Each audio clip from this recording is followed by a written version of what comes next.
Welcome back, everyone, to the Canadian Baseball Network podcast. A very exciting time, Jackson. We just passed the Major League Baseball trade deadline on July 31st, and we're here to break down some of the moves that the Jays made and maybe some of the ones that didn't get across the finish line. Yeah, it's really interesting time. I always say that it's like fascinating to see the way the trade deadline has changed over the last few years, because it used to be a lot more kind of you're either a buyer or a seller.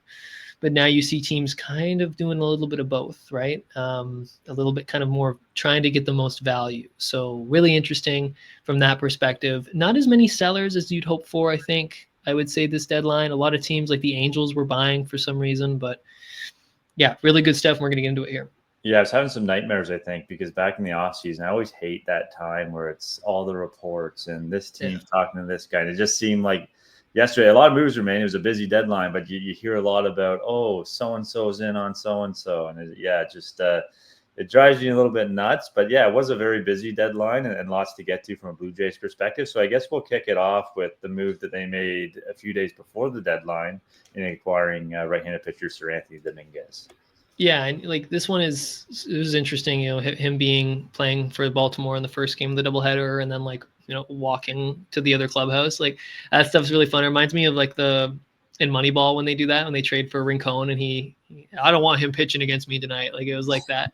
Yeah, like a great move, right? Makes a ton of sense. Exactly what they need, especially with the news about Jimmy Garcia, right? And how he may be gone for a while given that elbow issue. It wasn't just him slipping out of a hot tub. It turns out it was also an elbow thing. So to get a guy like Dominguez who throws 98, he's already pitched 2 scoreless innings for the team, made a lot of sense. And Matt, it's already been talked about a little bit, but getting out in front of the rental market, I think made a lot of sense, sort of setting the tone and ensuring you pick up a solid reliever at that.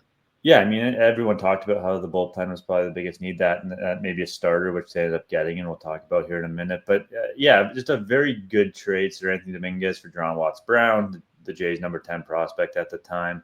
Seemed like fair value, I think, and I think it kind of summarized this move, what the Jays were going to do. I found it was a good deadline for the Jays. I wouldn't call it great, but I think they upgraded where they needed to, and they're better now today than they were, 3 or 4 days ago.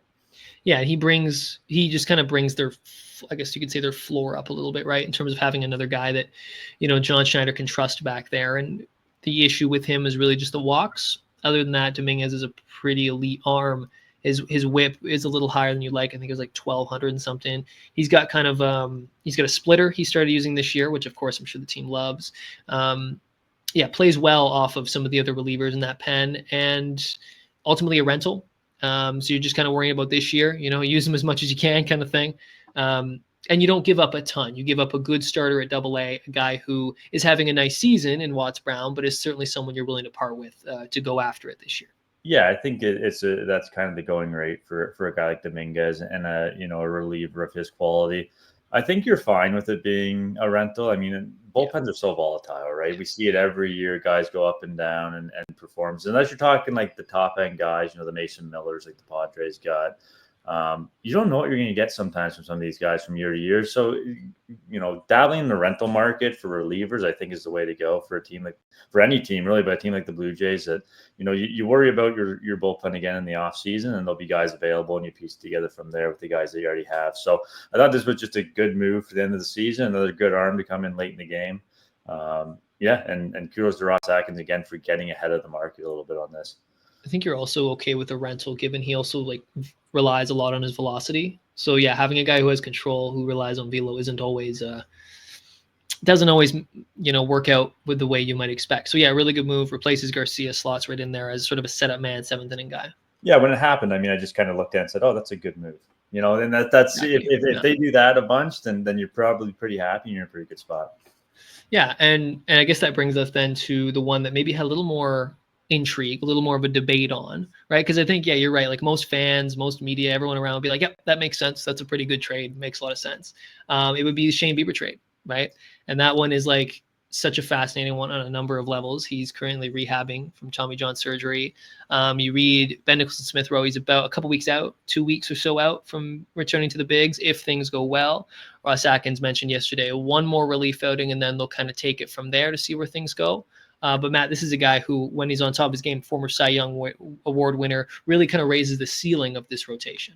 Yeah, I mean, it's a game one starter if he comes back the way it was pre-Tommy John. I mean, that was April 2024, so who knows? This might sound smarter in my head than what I'm about to say it, but it's almost like the Jays dabbled in the top of the market here without having to dabble at the top of the market. They get a guy that could be a potential ace for them the rest of the year.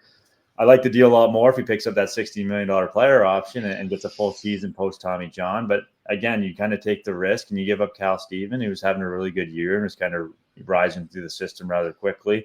But again, that's just the cost of doing business. And there's teams that paid a lot more for guys less than Shane Bieber at this deadline.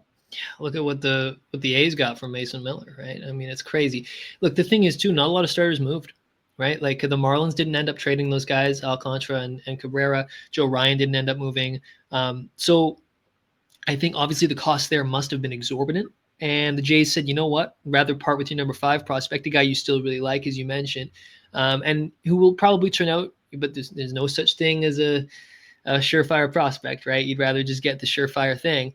To be fair, Bieber is still recovering from an injury. And the way, I saw people talking about this is risky, I guess, but you don't kind of make this move without doing your due diligence. The Jays obviously know Cleveland quite well. They've made deals. There's a lot of staff overlap there from both past and present eras. So from that perspective, I think they have a real kind of feel of where he's at, right? If there were underlying issues, I don't get the sense Cleveland would have necessarily been, trying to lie about that or anything like that. I think that there's risk. Of course, there's always risk coming back from Tommy John surgery. But in this case, Matt, I actually don't, I think they know they have a pretty clear plan here as to when he can come back, if it is within the next 2 weeks. And then the bigger question is just what level is he at, right? Is it Cy Young, Shane Bieber? Is it somewhere a little below that? To me, Matt, I mean, if he can slot in even as a guy who can start a playoff game, whether it's game 1 or whether it's a game 2 or 3, like that's to me a win for this trade. Yeah, I think you just lengthened the bullpen. And you know what? As far as health goes, I wouldn't be concerned about that at all. I'd be much more concerned if it was the shoulder than Tommy John. I mean, guys come back from Tommy John all the time. He's now 15 months into his recovery. The concern would be the stuff and getting back on the mound, 2 months left in the season. I mean, look at a guy like Sandy Alcantara. He really struggled early in the year coming back from injury. So that's more what you're worried about than I think overall health over the last 2 months in the playoffs is what can he give you? Can he be that guy that starts game 1? If he can, this is a dangerous rotation with Gausman, Bassett, Barrios following them up. Don't forget Alek Manoah's coming back at some point. Eric Lauer's still in the mix. So this is all of a sudden a pretty deep and pretty veteran rotation. It also kind of kicks down the road the question of does a starter, do you move someone to the bullpen? Do you go with the 6-man rotation? You can kind of let that play out over the next few weeks, right? Maybe someone, whatever, maybe someone does roll an ankle or whatever, then it works out quite well. Or you go to a 6-man rotation, which seems to make a lot of sense given Bieber's coming back from a big surgery. And also you have an older rotation who could probably use the extra day of rest when they could. So either way, you're kind of in a good spot here. And one more thing, Matt, just from a non-baseball perspective, this is going to be a hot-selling jersey if he does extend here. I will say the blue Bieber will do very, very well. There's already the promotions team and the marketing team has already got the wheels turning, I'm sure. But yeah, and you're right about the rotation. I don't like 6-man rotations for the most part. But I think in this case, I would because of the miles on the arms of some of these guys, and some of these guys do perform better with the extra day's rest. And that really comes down to the personnel. Do they want that? I think is a big thing. That's going to be a conversation probably with some of these veteran starters. Is that something that helps or hinders them down the stretch? But these things always find a way to work themselves out, I find. So like you said, someone rolls and not that you're hoping for that, but someone, gets hurt, someone tweaks something, someone needs an extra day of rest. You have an extended run without an off day. So a lot of these things will kind of work themselves out in the wash. And we'll see how things shake out come October. Of course, you got to get there first, but barring any craziness happening, they should be in a position where they'll be building an ALDS rotation. And yeah, if Bieber comes back and he's kind of close to where he was before, like an ERA in the 2s or 3s, I mean, yeah, it's either him or depending on how Gausman is pitching at that time, maybe Scherzer is really coming along in September, October, but either way, like now it gives you a lot of options and something to really dream on. You mentioned him picking up the player option. I guess if he's good down the stretch, he probably declines it, but it makes it a lot easier probably to connect on an extension. And you'd also think that's something that would be considered here as well. Well, that's what they did with Jose Barrios, right? Yeah. They acquired, Austin Martin and Simeon Wood Richardson. I think they were both top 100 prospects at the time of that deal. So again, getting back to Cal Steven, yes, he's having a really good year. Yes, he has the potential to turn into a big league starter, but there's no guarantee. I mean, look at Austin Martin. Now they're both still contributing somewhat in the big leagues, but they were far from what people thought they might be, especially Austin Martin, who they took 5th overall in the 2020 draft. But yeah, I mean, they signed Barrios after acquiring him. So is there, could something be in the works here potentially? If Bieber doesn't come back, maybe isn't quite as good as he wants to be, does he pick up that option to try to reset his market? Making $16 million with Pete Walker, who's known to kind of work with veteran pitchers and keep them healthy and kind of get them on track. That's not completely out of the question. And if that turns out, this was an absolute win for the Blue Jays. If they can get him back next year at a reasonable price or extend him and he turns into the Shane Bieber that he was pre-Tommy John, which I don't think there's any doubt that he can. This is the steal of the deadline. Yeah, and it'll be one of those trades you look back on and say, wow, can't believe they swung that. And where were the other teams on that? And, I think too, he might pay, even if he pitches okay, he might still pick up that player option because this could be a really good team again next year. And maybe he likes the organization. He likes the plan that they have for him. He likes Pete Walker, like you mentioned, the player development complex, maybe right? Brand new state-of-the-art. An extension, but they're not quite done. Like, who knows? I mean, There's a lot of things that could happen. He's obviously been in Cleveland his entire career, so who knows what his feel is for Toronto. But yeah, I mean, you get him. It's one of those situations where player options obviously benefit the player. There's no real benefit to the team on something like that. But they get him in the organization. They get to show him around. They get to show all this fancy new stadium and player development complex and all that kind of stuff, and can kind of get a head start on potentially signing him to extension if that's something that they want to do. And just like the belief in him, the team wanting to trade for him and saying, hey, here's our plan for you. We want you. We think we're dreaming on you being a frontline starter in the playoffs. That would excite me and make me want to stick around, right?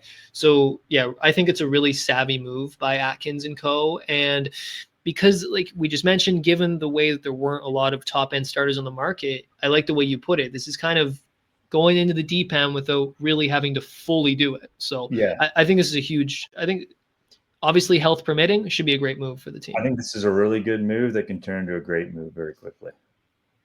So that started off deadline day, right? Shane Bieber going to the Jays. And after that, it was a little quiet on the Jays front for a while. Other teams really got in and started making moves. Jays made a minor move, though, acquiring Brandon Valenzuela from the very busy San Diego Padres. I can't even imagine what their war room must have been like yesterday. Number 26 prospect for San Diego. I believe he slots in as number 28 for the Jays. Kind of projects as a backup catcher for Will Wagner. This is a bit more of like a clearing the 40-man situation for the Jays, which you could see in the following deal why that was the case. But also, depending on what happens with Kirk, either way, it's nice to have a little bit of more catching depth in the system. Never hurts, man. Yeah, there's just too many guys for not enough spots at the big league level or AAA. I mean, you look at even the outfield situation, which we'll get into again with the next trade. But I don't love giving up Will Wagner. I've always been a fan. I think he has great bat to ball skills, and I think it's a tool that's increasingly important the way the game's trending, and you don't find it very often. It's the same reason why I really wanted them to see them get Stephen Kwan. I thought he would have fit really nice into the lineup. Maybe we'll get to some of the moves that weren't made a little bit later on. But yeah, catching depth, right? I mean, Kirk's going to be the guy going forward. He signed that extension, but you need guys at this position. You see how quickly a guy can go down. He's got a concussion now. Those things can linger. Maybe he'll be back in a few days. We'll see. But again, Will Wagner for Brandon Valenzuela, it wasn't an eye catcher, but probably a decent move to bolster the catching depth. And Will Wagner, there's a lot to like there. I could also argue that maybe he still needs a little more time in AAA on some things. I think the thing, too, is positionally, it's kind of like, where do you play him right now? He's not really good enough at third base, in my opinion. I think that they prefer Addison Barger or Ernie Clement there when it really comes down to it.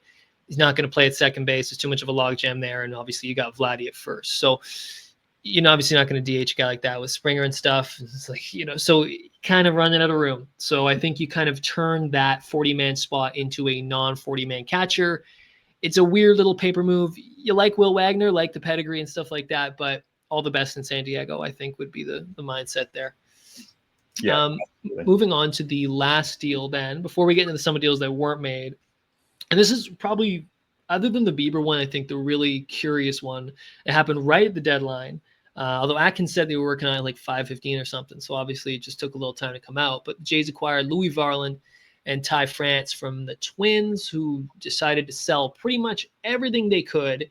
They probably would have sold the stadium if someone bought it from them for Kendry Rojas, Jays or number 5 prospect after Cal Steven left very briefly there, and Alan Roden. So pretty big deal, I would say. You're moving some highly touted prospects out, but you're getting, Matt, a guy with tons of control, Louis Varland, who maybe to casual baseball fans don't know too much about this relief arm. He did transition to the bullpen from previously being a starter, but he throws 98. He's got a wicked knuckle curve. Lots to like here with this arm. Yeah, another guy down there. You add Sir Anthony Dominguez and Louis Varland to the bullpen with it already features Jeff Hoffman, Brendan Little. You know, it's a good bullpen now. I mean, there's no real, you can't complain about it. I mean, like you said, Varland throws hard. He's got a ton of control.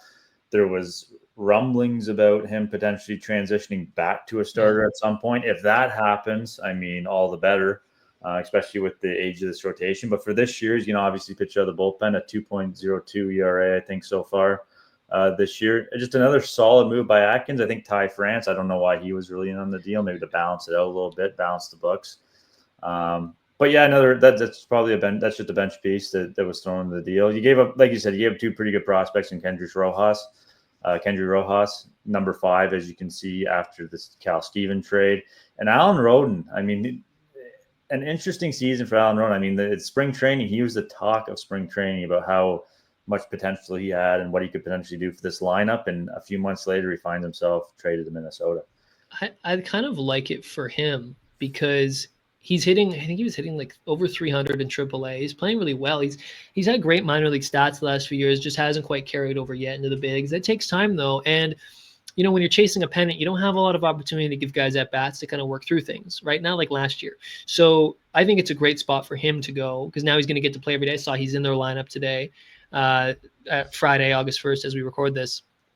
And so it's opportunity for him. Also, Rojas should probably make it to the bigs real soon as well, then, in that case, as long as he can stay healthy. So good for those 2 prospects, sort of on a human level. And then, yeah, Ty France, I'd imagine, was probably like a situation. They're close to the deadline. The Twins are saying, look, we got to unload him somewhere. Hey, can you take him on? And the Jays had a roster spot open because they had just moved Will Wagner. So it's like, yeah, we'll take him on. Probably part of the deal to some degree. Considering you paid a solid price to get Varland, yeah, but he's got so many years of control. And like from a Twins perspective, I don't get this at all. I understand you're selling. Correa is one thing, the big contract and everything else going back to Houston. He waived his no move clause. But like to move Varland with all those years of control, he's cheap right now. I know they're selling the team and stuff. There's a lot going on there.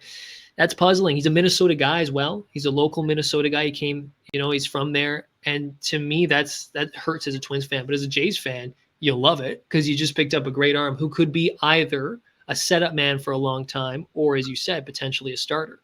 Yeah, I wonder if that's why it took Rojas and Roden to get Varland and maybe taking on France. I think this all kind of fits together potentially behind the scenes, just given the control and what Varland can do as a bullpen arm and potentially a starter down the road. Don't be surprised if Alan Roden turns into a solid big leaguer. That doesn't mean that this trade was bad. I mean, you're going to be very happy, I think, Blue Jays fans with Louis Varland. But again, we talked about opportunity. We've talked about this before, and you just said it again. The Jays don't have time to give guys opportunities when you're trying to win the AL East. You saw with Barger. They gave Barger time last year. It takes at bats for guys to get comfortable. Roden hasn't gotten them consistently at the big league level. He looks like he's outperforming AAA. The last thing you want with a guy like that is to be one of those quad A guys that are floating between the big leagues and the minors and never really realize their full potential. So it's going to be fun to watch him in Minnesota. I think they come to Toronto later in the month, so hopefully he's still there.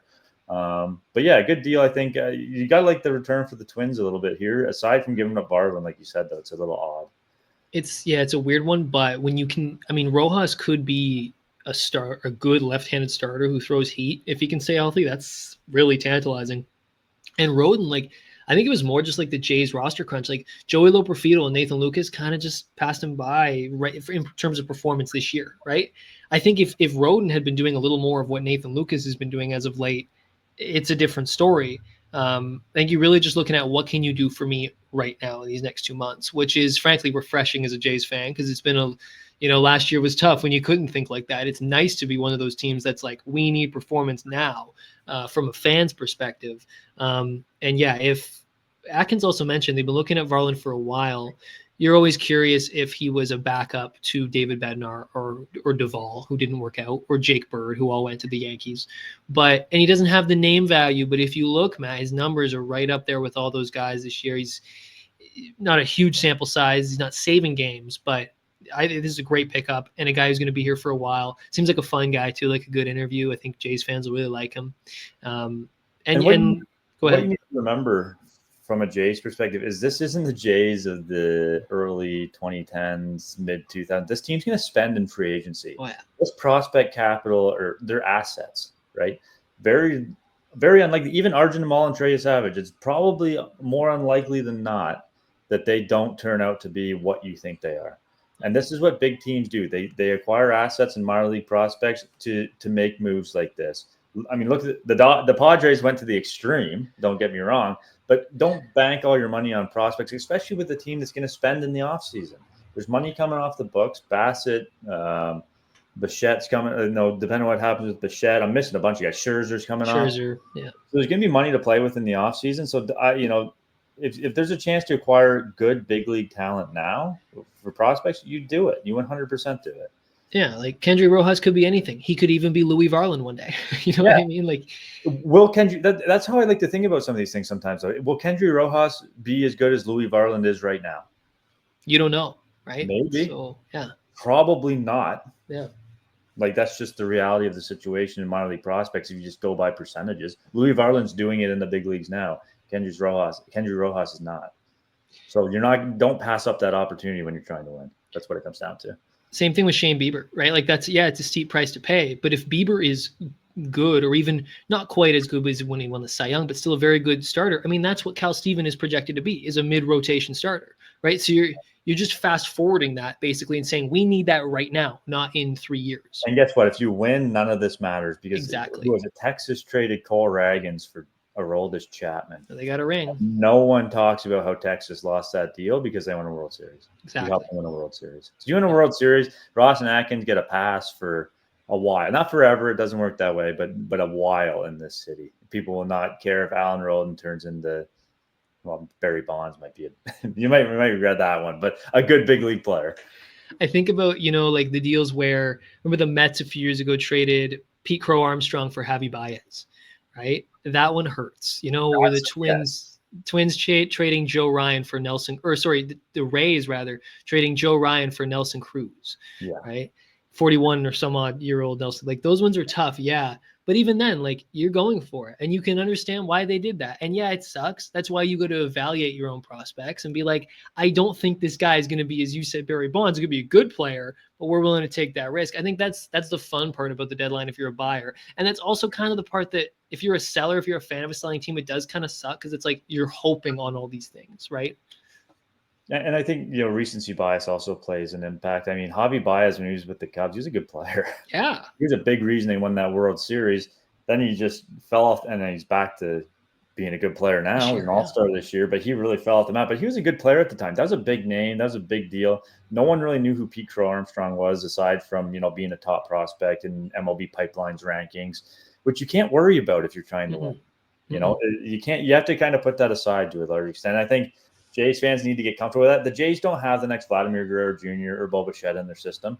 I think if you have one of those guys, like the Padres gave up for potentially Mason Miller and Leo DeVries, then you might think twice about that one. But they don't have that guy. I would have been okay if they traded Namal or Savage for the right deal.